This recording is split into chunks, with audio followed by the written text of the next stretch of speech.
Bismillahirrahmanirrahim. Assalamualaikum warahmatullahi wabarakatuh. Semoga mahasiswa dalam keadaan sehat walafiat. Sebelumnya, saya mohon maaf untuk pertemuan hari ini. Sekali lagi kita lewat video pembelajaran ya, karena sesuatu dan lain hal. Insya Allah kita akan masuk Zoom lagi. Mungkin minggu depan ya. Minggu depan itu kita gaskan 2 kali pertemuan karena kita ada 1 kali pertemuan yang tidak masuk karena bertepatan dengan tanggal merah waktu itu ya. Kalau tidak salah pada saat Natal ya, seperti itu. Sehingga untuk materi hari ini kita masih masuk ke materi pertemuan ke-13 yang seharusnya hari ini adalah materi ke-14. Seperti itu. Minggu depan insya Allah kita langsung masuk 2 kali pertemuan untuk menyelesaikan 14 dan 15-nya. Seperti itu. Nah, langsung saja untuk pertemuan hari ini kita akan bahas tentang distribusi frekuensi. Jadi materi ini adalah materi yang ada di pertemuan ke-13. Nah, kita masuk dulu ke definisi ya. Jadi distribusi frekuensi itu kalau dalam statistik bisnis itu adalah susunan data menurut kelas-kelas interval tertentu atau menurut kategori tertentu dalam sebuah data. Jadi biasanya dia dalam bentuk ada range-nya, ada intervalnya. Seperti itu, dia masuk data interval namanya. Nah, dari distribusi frekuensi dapat diperoleh keterangan atau gambaran sederhana dan sistematis dari data yang diperoleh. Jadi bukan data tunggal ya, data frekuensi. Biasanya data frekuensi itu dipakai untuk sifatnya yang kelompok nilai kah, seperti itu, kelompok suhu kah, dan segala macamnya, itu masuk di data frekuensi. Nah, ini adalah bagian-bagian yang ada di dalam distribusi frekuensi ya, seperti misalnya ada kelas-kelas, ada batas kelas, ada tepi kelas, ada titik tengah kelas atau tanda kelas, interval kelas, panjang interval kelas, dan frekuensi kelas. Nah, ini semuanya itu biasanya ada di dalam pembahasan distribusi frekuensi. Karena kita membahasnya adalah masalah interval, jadi dia kayak semacam ukuran range dalam satu kelompok itu, misalnya range-nya 1 sampai 10. Terus range kedua misalnya 11 sampai 20. Nah, kayak gitu dan seterusnya. Seperti itu. Itu adalah masuk dari bagian-bagian dari distribusi frekuensi. Nah, contohnya seperti ini ya. Misalnya di sini ada modal dalam jutaan, terus ada frekuensinya. Ini intervalnya ya yang ini. Yang ini ada intervalnya. Sebentar, saya ambil pulpen dulu.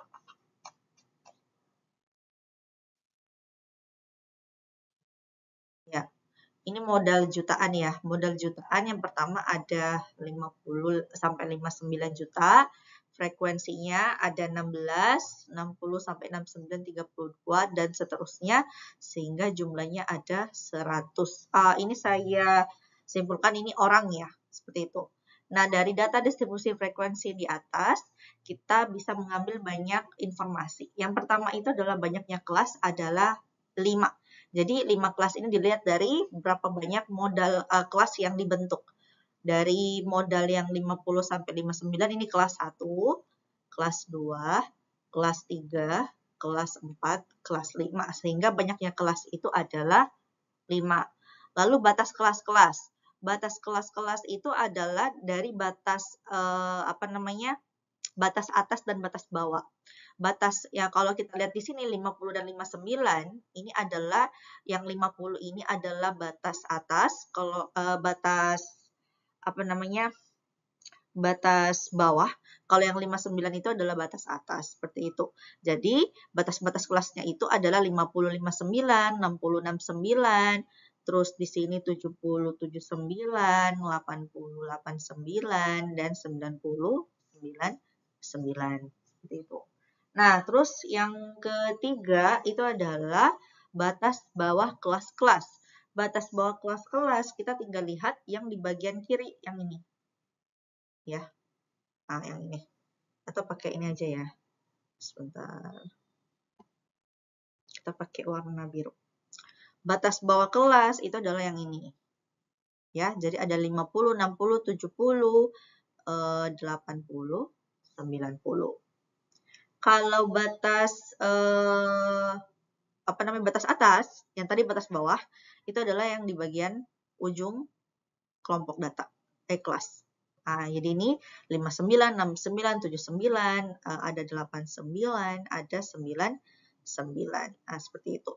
Nah, itu batas atas dan batas bawah dan batas atas. Batas nyata kelas biasanya ini adalah kita bagi 2. Jadi biasanya ini ditambah 50 tambah 59 seperti itu. Batas nyatanya atau biasanya di ujungnya seperti itu. Misalnya di ujungnya ini 50. 50 kurang 0,5 biasanya. 50 kurang 0,5 dapatnya 49,5. 59 tambah 0,5 ya, itu adalah 59,5. Jadi seperti itu. Jadi misalnya 49,5, 59,5, 69,5, ada tambahan misalnya berapa di sini? 70,5 ya. 70,5, 79,5, 5 dan seterusnya seperti itu. Oke. Nah, tepi bawah ini tepi banyak nyata kelas-kelas. Tepi bawah kelas. Tepi bawah kelas ini kita lihat ya, ini dikurangi semua. Jadi kalau di tepi bawah kelas untuk 50 itu 49,5. Yang 60 yang ini 59,5. Yang 70 69,5, yang 80 79,5 dan untuk yang 90 adalah 89,5. Seperti itu. Kalau tepi kelas atas yang ini ya, ini 59,5, 69,5, 79,5, 89,5 dan 99,5. Titik tengah kelas-kelas biasanya ini diambil dari kita tambahkan ini terus dibagi 2. Jadi dapatnya 54,4, 64,5, 75,5 dan seterusnya. Nah, interval kelas adalah yang ini, tinggal sebutkan aja 50 sampai 59, 60 sampai 69, 70 sampai 79, terus ini 80 sampai 89 dan 90 sampai 99. Panjang interval kelas adalah 10 karena range jumlah kelas dari 50 sampai 59 itu ada 10 kelas. Sehingga panjang intervalnya adalah 10. Nah, frekuensi kelas-kelas adalah diambil yang ini. Ya, 16, 32, 20, 17, 15. Seperti itu. Jadi, ini contoh dari data-data yang bisa kita lihat dari frekuensi, distribusi frekuensi ya, seperti itu. Nah, kita hapus dulu.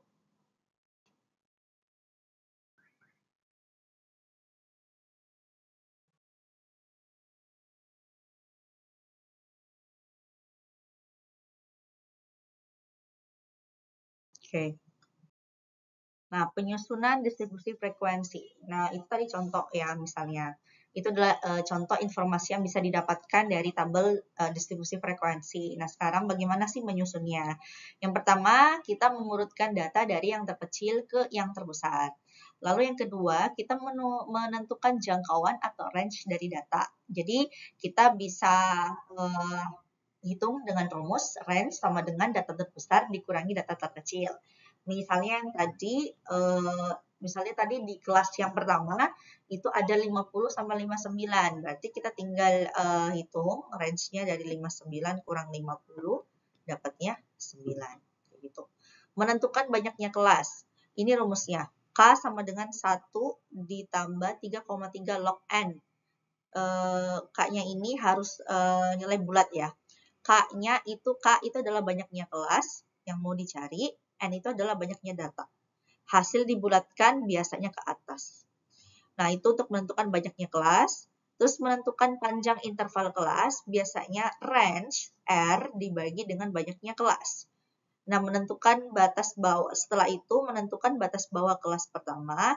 Dan yang keenam, menuliskan frekuensi kelas secara melidi ataupun berurut dalam kolom lurus sesuai dengan banyaknya data. Seperti itu ya. Oke, kita hapus terlebih dahulu. misalnya contoh soalnya seperti ini ya. Dari hasil pengukuran diameter pipa-pipa yang dibuat oleh sebuah mesin dalam milimeter terdekat diperoleh data sebagai berikut. Jadi ini datanya acak, belum diurutkan. Nah, buatlah distribusi frekuensi dari data tersebut.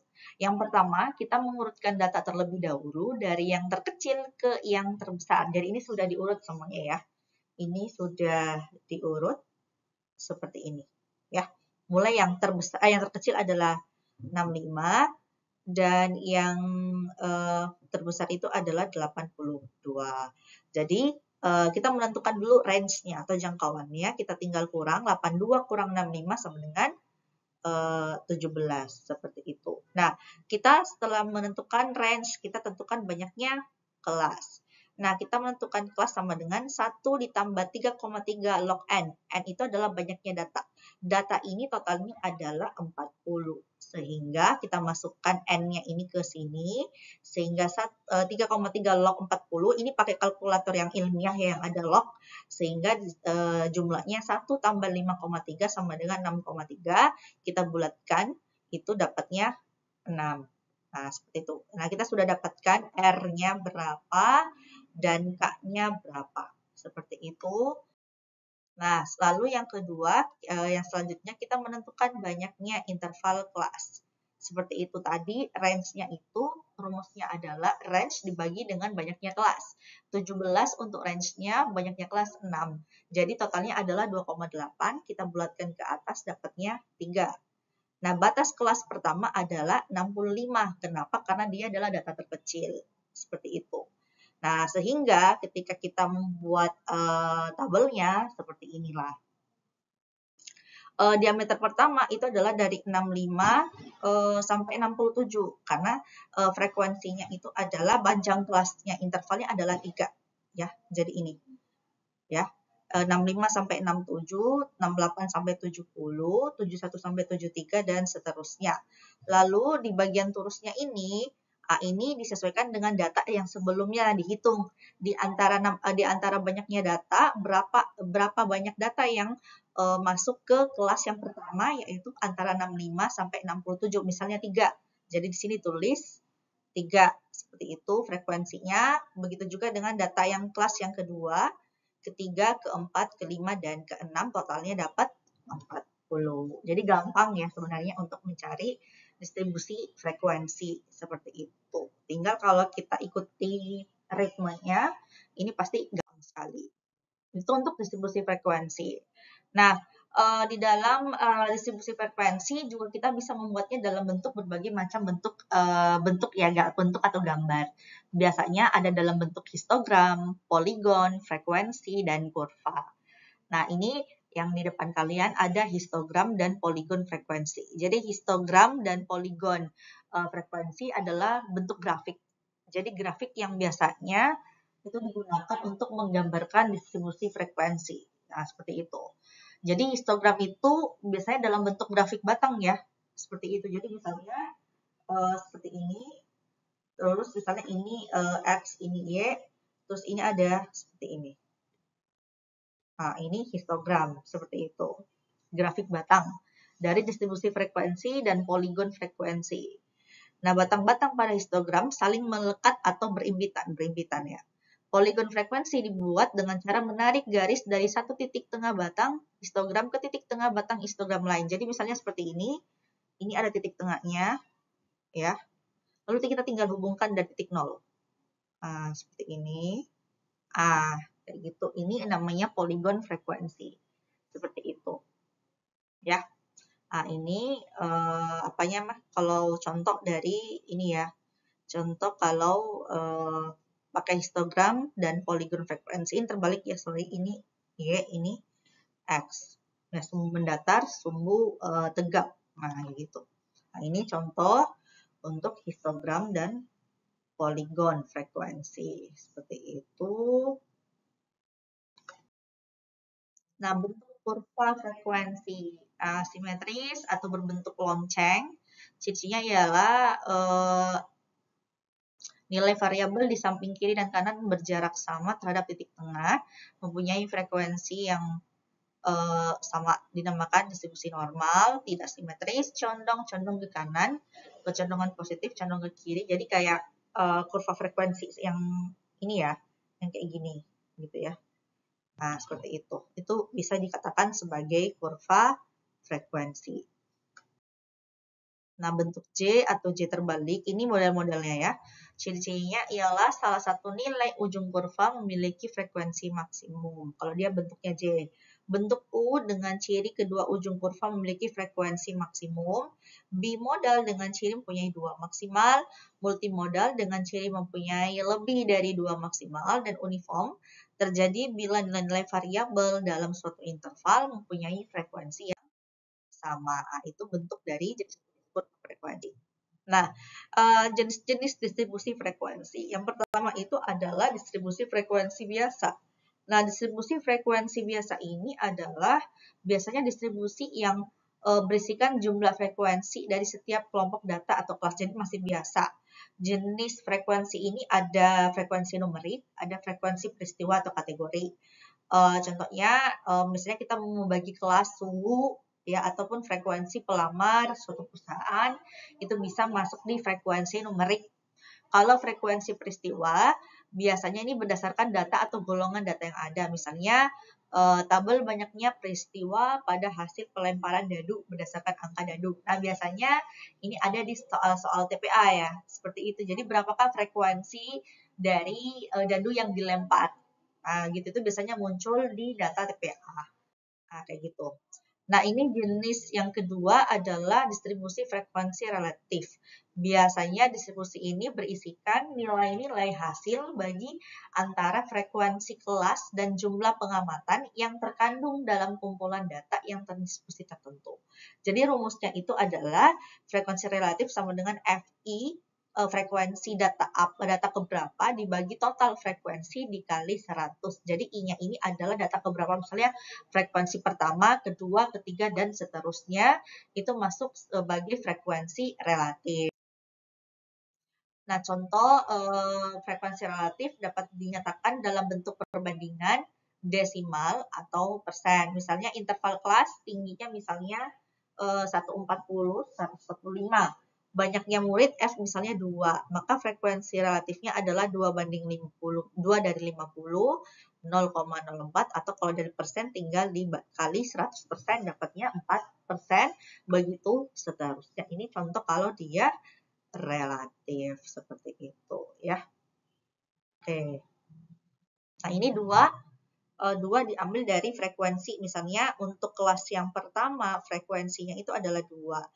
50 ini adalah total banyaknya murid 50. Jadi dibagi dapatnya 4%, 0,04 di desimal dan dapat di persentase adalah 4.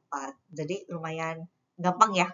Seperti itu, tidak terlalu susah untuk dipahami untuk contoh distribusi frekuensi relatif. Nah, lalu yang ketiga ada distribusi frekuensi kumulatif. Jadi ini dia berisikan frekuensi kumulatif. Jadi frekuensi yang dijumlahkan.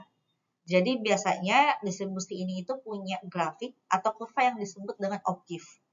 Nah, gitu. Jadi jenis DFK ini ada distribusi frekuensi kumulatif kurang dari, adalah distribusi frekuensi yang memuat jumlah frekuensi yang memiliki nilai kurang dari nilai batas kelas suatu interval tertentu. Nah, gitu. Kalau frekuensi kumulatif lebih dari, itu sebaliknya.